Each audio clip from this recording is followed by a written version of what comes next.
In February 1541, 4,000 pigs, 300 heavy armored soldiers, and 2,000 hunting dogs marched into the suffocating gloom of the Amazon jungle. They were not looking for territory. They were not looking for a river. They were following a single, quiet rumor about a city built entirely of pure gold. 18 months later, the jungle spit back a tiny handful of skeletal, half-naked survivors. They had eaten their leather boots. They had eaten their horses. They had slaughtered and devoured their prized hunting dogs. Over 4,000 human beings died along that muddy, disease-ridden trail. They had found nothing, not a single gold coin, not a single golden brick. Yet, when those broken ruined survivors finally crawled back to civilization, they did not warn their families to stay away. They did not collapse in regret. Instead, they stood in the city squares and swore to anyone who would listen that they had just missed it by a few miles.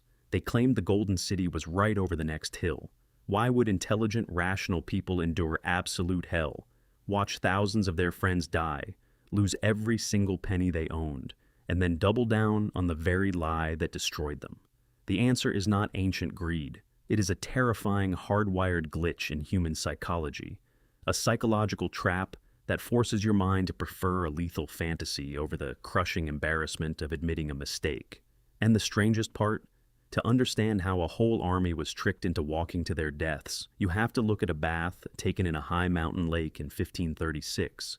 That year, Spanish conquistador Gonzalo Jiménez de Quesada climbed into the high Andes of modern-day Colombia. He encountered the Muisca people. The Muisca had a sacred ritual for crowning a new chieftain. The new leader would strip naked, coat his skin in sticky tree sap, and roll in fine gold dust until he shone like a living star. He would then board a raft, float out to the center of Lake Guatavita, and throw emeralds and gold statues into the icy water as an offering to the gods, before diving in to wash the gold away. Think about what this event actually was. It was a religious ceremony. It was a man named El Dorado, which literally translates in Spanish to the Gilded One. It was a person, not a place. It was a local tradition, not an empire. So how did a guy taking a shiny bath in a mountain lake transform into a massive metropolitan metropolis with gold-paved streets, emerald towers, and infinite wealth? Enter the destructive power of cognitive dissonance. When European explorers first set foot in South America, they had already seen the absurd, staggering riches of the Aztec and Inca empires. In 1533, Francisco Pizarro had collected a literal room full of solid gold as a ransom for the Inca Emperor Atahualpa. The Spaniards came to the New World with an unshakable belief: the jungle is packed with cash, and we just need to go pick it up. When rumors of the Gilded One reached Spanish ears, their brains simply could not process a simple cultural ceremony. That reality was far too boring. It did not match the massive fortunes they expected. So their minds silently edited the narrative. A golden man implied a golden kingdom. A golden kingdom required a capital city. Within 5 short years, a ritual became a mythic city named Manoa, waiting somewhere just beyond the horizon. Native tribes quickly realized something vital. If you tell a group of heavily armed, desperate conquistadors that you have no gold, they will burn your village to the ground looking for it. But if you tell them that a glowing city of endless treasure lies 300 miles down the river in your enemy's territory, they will pack up their weapons, thank you, and leave. Indigenous guides handed out fake directions like candy, and the Spaniards swallowed every single lie without hesitation, because it fit the exact narrative they desperately wanted to hear. Which brings us to the real mystery. When weeks turned into months, when food ran out, and when the directions proved completely false, why didn't they just turn around? In 1956, American psychologist Leon Festinger published a landmark study examining how human beings react when their deepest beliefs are proven objectively wrong. Festinger studied a cult that believed the world was going to end on December 21st, 1954. When midnight passed and the world did not end, the cult members did not apologize or admit they were crazy. Instead, they convinced themselves that their devotion had saved the planet. Festinger proved that when human beings invest heavily in a belief, hard evidence pointing to the contrary creates intense psychological pain. To escape that pain, the brain will fabricate absurd rationalizations rather than accept reality. Now, combine that mental defense mechanism with another brutal trap, the sunk cost fallacy. Imagine buying an expensive ticket to a terrible movie.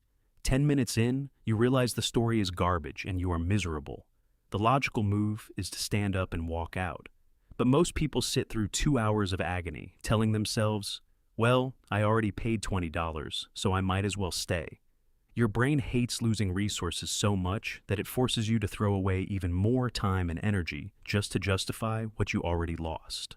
Now, scale that $20 movie ticket up to a 16th century jungle expedition.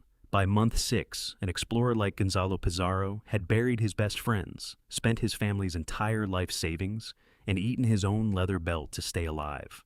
At that exact moment, his mind faced 2 choices. Option A, admit that the entire journey was a hallucination, turn around, return home penniless, and spend the rest of his life as a ridiculed joke. Option B, tell himself that the Golden City was just 10 miles past the next river bend, keep marching, and keep the dream alive for one more day. Option A meant instant psychological destruction. Option B offered hope. The brain will choose option B every single time. The more you suffer for a goal, the more impossible it becomes to abandon it. The agony itself becomes the reason you cannot stop. This psychological blind spot was not limited to uneducated soldiers. It infected the sharpest minds in Europe. Consider Sir Walter Raleigh, a brilliant courtier, scientist, and favorite of Queen Elizabeth I. In 1595, Raleigh sailed to South America to find El Dorado and rebuild his failing status in England. He spent grueling months navigating the Orinoco River, fighting off tropical fevers, venomous snakes, and endless storms. He found 0 gold. All he brought back were a few shiny pieces of quartz that turned out to be worthless rock. Did he admit he failed? Absolutely not. In 1596, Raleigh published The Discovery of Guyana, a book packed with wildly exaggerated claims about a golden metropolis he was just about to reach before bad weather forced him back. He lied to his readers, but above all, he lied to himself.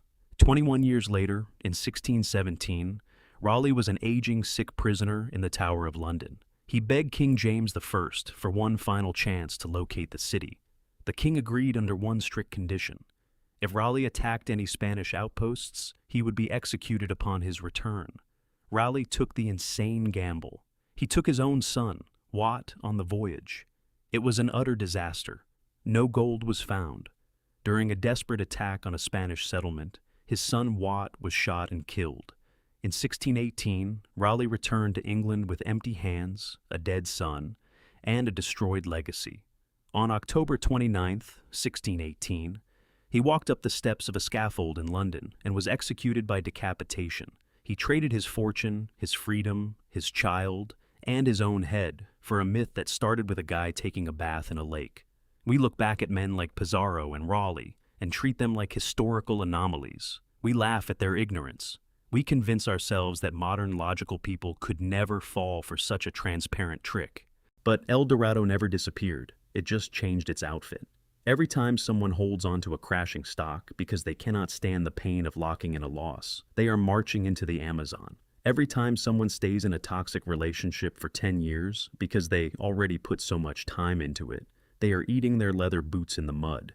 Every time a corporation burns billions on a failing product just to avoid losing face, they are hacking through the jungle toward a city that does not exist. The human mind will build golden empires out of thin air just to avoid saying, I was wrong. So the next time you find yourself stuck on a grueling path in your own life, holding on to a project or a belief that clearly is not working, stop and look back at the trail behind you. Are you still marching forward because the destination is real? Or are you just marching because you are terrified of what it means to turn around?